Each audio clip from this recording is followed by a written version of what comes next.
Today we're going to go over the assembly instructions for the Xtension Alpha Cade 19-inch bar top arcade machine. It is recommended to watch this video completely before beginning your assembly process. Regardless if you've purchased the emulator version or the controller that supports JAMMA, the assembly of the cabinet will be exactly the same. Let's begin.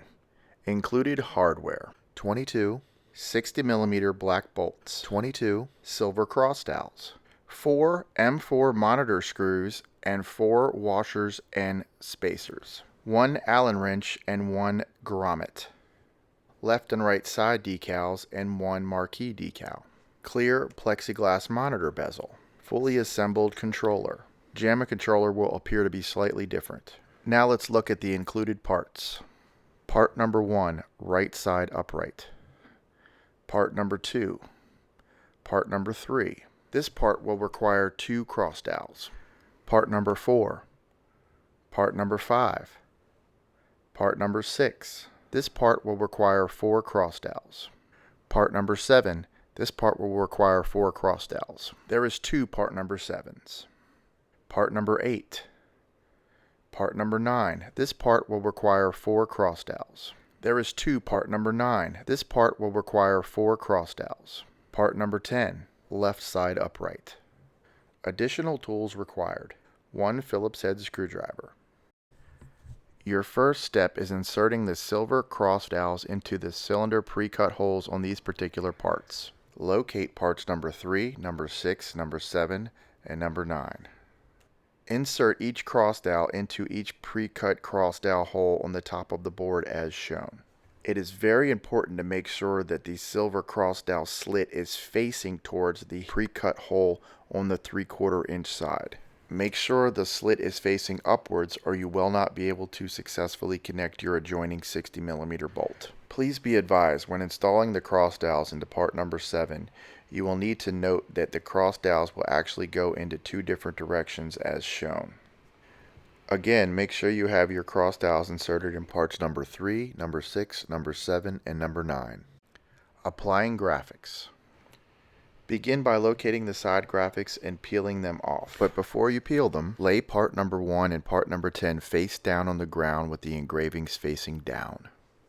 After you've peeled off your graphics with both hands, carefully line the graphics up and apply as shown. Again, it is helpful to use 2 hands to do this. You will want to follow the same procedure for the marquee graphic and apply this carefully to part number 3. You will want to make sure that the 2 green pegs are facing down and you are applying the graphic to the smooth side of the board. Preparing the monitor. Take your third-party monitor and lie face down on a flat surface. Make sure that all HDMI cables and power cables are plugged in securely at this time. Locate the 4 nylon spacers and place them over the VESA mount holes on the back of your monitor as shown.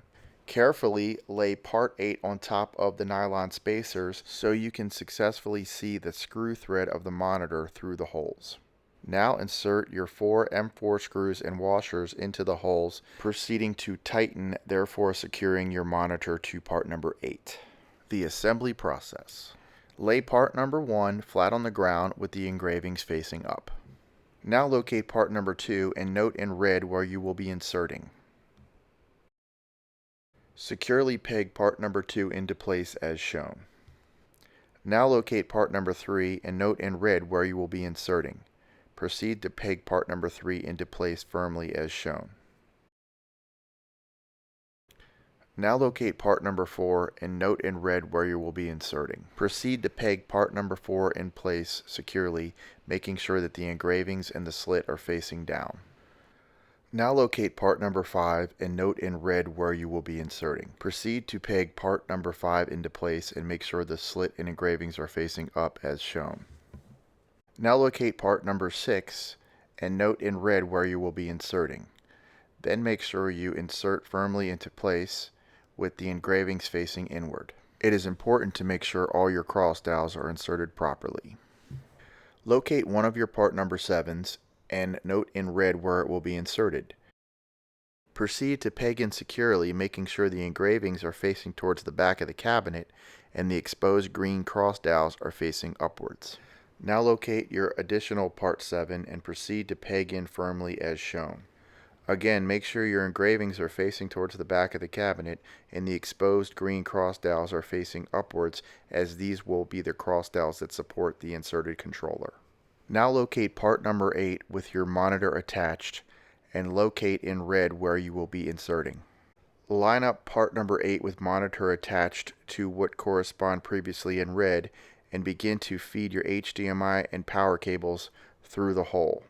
Peg part number 8 into place with the TV attached and firmly press down on the top, making sure the part is firmly secure. Now pull through any loose wires. It's important to make sure you don't pull too hard, as you do not want to remove the HDMI or power connections from the TV. Locate part number 9 and note in red where you will be inserting. Firmly peg part into place with the engravings facing the inside of the cabinet. Locate part number 9 and note in red where you will be inserting. Proceed to peg the other part 9 into place and make sure the engravings are facing up towards the inside of the cabinet. Preparing the plexiglass bezel. Slightly peel back all 4 corners of one of the protective coatings of the bezel and then proceed to peel back a full inch from each side, so you then can proceed to insert the plexiglass into the grooves. Then turn the plexiglass over and completely remove the protecting coating from the other side. Do not remove it from the original side. Installing the plexiglass bezel.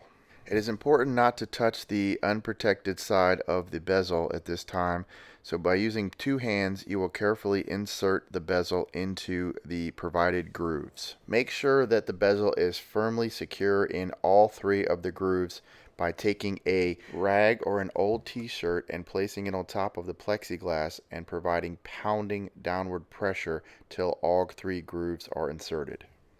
Closing the cabinet. Carefully lay part number 10 on top of the assembled parts. Now proceed to line up all of the green pegs with their corresponded peg hole on part number 12.